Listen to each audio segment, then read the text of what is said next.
Okay, so now we're going to the third part of the presentation, and we focus here more on the language of e-infrastructure. And this is particularly important because, especially when there are new things being developed, it's typically the language that helps people to understand and make sense of these new innovations. And we find that language can be both a help or also a barrier for adoption. What we see, especially when we look at virtual tools, that metaphors are very important. In Amsterdam, we have a research group called the Metaphor Lab, and I'm part of the management team of that research group. And I focus on the use of metaphors to frame new kinds of social innovations. And what we find is that when you just look at metaphor usage, regardless of the topic, that typically about 15 to 16% of all words that people use to talk about any topic are metaphorical. But as soon as people start talking about topics that are virtual, that are non-physical, this number goes up to between 20 to 25%. So that means that 1 in every 4 to 5 words that we use to talk about abstract concepts, like, for example, e-infrastructure, is a metaphor. And then it really matters if this metaphor is chosen well, because then it can help people to make sense of this innovation. But when it's chosen poorly, it can actually also hinder innovation. And we did a number of studies together with Kirk and also with Ellen to look at the metaphors related to e-infrastructure in Europe and also cyber infrastructure in the US. We did 3 studies on this topic. The first one is that we looked at how newspapers in the US talk about, in the US case, cyber infrastructure. So what are the kinds of metaphors that are used there? The next thing that we did is that we analyzed the interviews that Kirk did from his project on the use of metaphor. And Kirk in the US held 120, 140 interviews, something in that area, Kirk? Something in that area. And sounds about right. And we looked at the kinds of metaphors that are used there. And that was in total a corpus of more than 1 million words. And the third thing that we did is we also looked at the metaphors that were used by the respondents of the survey that Kirk talked about earlier. And what we then find is when we look at the metaphors that are used in the US media, we find basically there are 2 types of metaphors that are being used. The first one is that the metaphors used to talk about the US case of cyber infrastructure are very similar to the metaphors that are used to talk about the internet in general. So there have been people who looked at internet metaphors, and we see lots of the same kinds of metaphors being used to also talk about cyber infrastructure. So this is one option. The other option is that people go to the other end of the spectrum, and that cyber infrastructure in these articles is described as a huge disruption of current practices. So it's something that's very new, and you get expressions, for example, like a data stampede and data tsunami. And both of these options may be problematic for adoption. The first one, so if we use the regular internet metaphors, then it may be difficult for people to perceive what the relative advantages of the thing that we're talking about. Because if you use the same language as we use to talk about something that's already very familiar, it's very hard to see what the new aspect is of cyber infrastructure as compared to the situation that was already in place.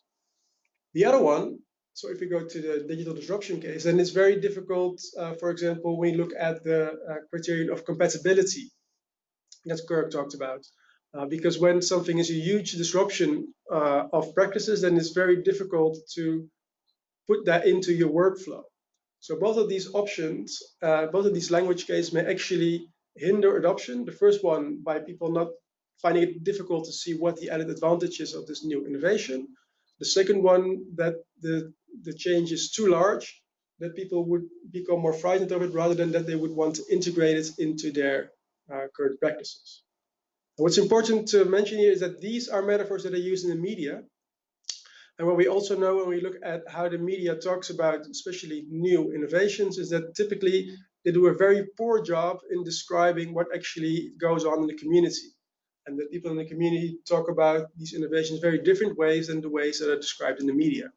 And we were very happy to see this in both of the other studies, so both in the interview data that Kirk collected in the US, as well as in the data that people provided to us in the survey in open answers, we saw that people were actually involved in this process when they used the metaphor, that they were much more constructive and also much more helpful to talk about these new innovations. So the data from Kirk's interviews came from these longer interviews that he had held with people who had various roles related to cyber infrastructure in the US. So for example, technologists, domain scientists, administrators. And the data from the survey came from open answers that people gave. So we asked people not to provide a metaphor, but we simply gave them the question. So let's say you want to explain e-infrastructure to a colleague of yours who doesn't really know what it is. How would you explain e-infrastructure to this person? And so this was a very, very general, very open question, and people could basically use all kinds of descriptions that they wanted. We actually saw that they used quite a bit of metaphor. Some of these were also similar to the regular internet metaphors, but others were more creative. So for example, this one. Here we have someone who actually explains e-infrastructure by exploiting the word infrastructure. And he compares e-infrastructure to regular infrastructure, where there are different vehicles with different kinds of roles, where there are all kinds of rules that people need to follow, and when there's and also where there's some sort of government body that regulates how everything goes.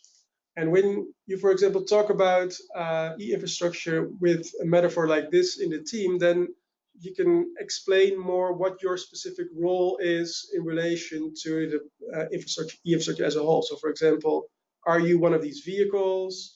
Are you in charge of maintaining the infrastructure? Are you in charge of setting the roles? Or is your goal to find new kinds of vehicles and new kinds of transportation? And this makes this metaphor is very versatile and really could help you to explain within the team what people are doing. We also saw other kinds of new metaphors. So for example, we also saw people who described e-infrastructure as an ecosystem. We saw descriptions, for example, as a car engine, where the car engine was a lot stronger than car engines that were used before. And we also saw comparisons to a basket of tools, where you can just pick out all kinds of different tools that you're interested in. For example, the basket of tools is also a metaphor that was used quite a bit in the US context. And in the US context, the people talk more, for example, about Swiss Army knives. So what you need is some sort of tool where it can be very versatile in the kinds of tools that you can apply to any given context. And if people use these kinds of different metaphors, then it could really help other people who are not an expert yet to understand what the concept of e-infrastructure is and to come to a common understanding. However, we also saw that some people actually struggled in explaining e-infrastructure to others. So for example, we had, so for example, this developer, if someone asked them how to explain it, they would just refer this person to the manual. We had people who just find it very difficult to explain what e-infrastructure is. And the last one is from an administrator who could only say that it had something to do with computers.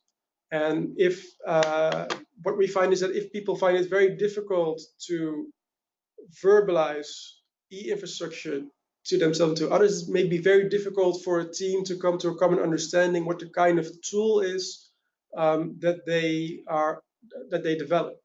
And we know from different other studies on metaphor that if there's a common and versatile metaphor that people in a team can use and exploit, is that it can help them in trying to see what the kind of innovation is that they are trying to develop. So this is something that we also see lots of potential for future research in. So for example, to see what could be good metaphors to introduce into such a virtual team, maybe also different kind of metaphors depending on the task. And we can then see if such a metaphor can then also really help this team in trying to come to a common understanding and common goal. and this is what. So this is the. So these two things are the next steps that we're trying to aim towards. The first is that we want to scale up the survey to that Kurt talked about, so that we can really make this classification with a larger sample. And the second thing that we want to work on is to further exploit to see, okay, what are the kinds of metaphors that we can use in the European context to talk about e-infrastructure? Which metaphors could be really good to introduce into such a virtual team to help this team come to a common understanding? But on the other hand, also, what kind of metaphors would be really good to use when people involved in the e-infrastructure talk, for example, to the media, so that the media can explain this in a very coherent way to the general public, and that we move away from the problem that what we often see is that what the domain scientist wants to explain about about technical innovation is not what is being reported on in the media. These are the two next steps that we're trying to develop with all of us, and also with EGI, with Yin, who has been very helpful so far. And we are very interested in hearing your thoughts on this, so both on these next steps, but also on the previous part on the metaphors. So how did you gather information on the metaphors? Again, by surveying people, interviewing them? So for the metaphors, dependent on the study. So for the news corpus, we compiled a corpus of news studies that mentioned cyber infrastructure in the US context from LexisNexis. So we just searched for all kinds of articles that mentioned cyber infrastructure. Then we checked whether they were actually also, whether cyber infrastructure was the main topic of the article, and if so, it was included in the corpus. And then we have linguistic detection methods that we can use to see when words are metaphorical and how many metaphors we use. So essentially mine text. Yes. So text mining combined with manual analysis. So the analysis of metaphor is one of the big challenges for automatic classification of language. And because metaphor is also a form of polysemous speech, we find that many of the automatic tagging programs still struggle with identifying metaphors, and especially metaphors that are either very conventional, they find it very difficult to detect them, but also metaphors that are very novel, because then these programs have very difficulties in making sense of these. So the current automatic tagging programs really are good at finding metaphors that are in the middle, so that they're not too conventional but not too novel. But if you want to have the whole spectrum for now, we still need manual analysis. But in the Metaphor Lab, we're doing these manual analysis, and we also work with computational scholars to see if we can translate these into automatic analysis. And the metaphors from the interview data, so the American interview data came from Kirk's interviews, where he also asks the participants to explain cyber infrastructure. And the metaphors from the survey came from the open-ended questions, where we just ask people explain what it is. E-infrastructure either to a colleague or someone who knows less. So, for example, how would you explain this more to a child? And then if you give this really open question, then what people do to answer it is that they use metaphors, if they can answer the question.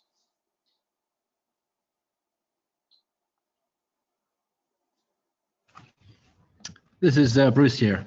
Can I ask a question quickly? Yes. Hi. So I'm very interested in this language side of things, particularly because I come from a multilingualistic background in South Africa. You know, we've got many languages. English being the spoken language by most, there tends to be a much reduced vocabulary when it comes to writing articles that you see in the press. And then there's another side effect of the publishing industry, which is a very small world network. And so I was thinking about your methodology in which you look for articles which mention these things and then extract the information from that. I think you may be able to see more clearly what's going on by doing a network analysis. In other words, who is using which words, not necessarily what those words mean.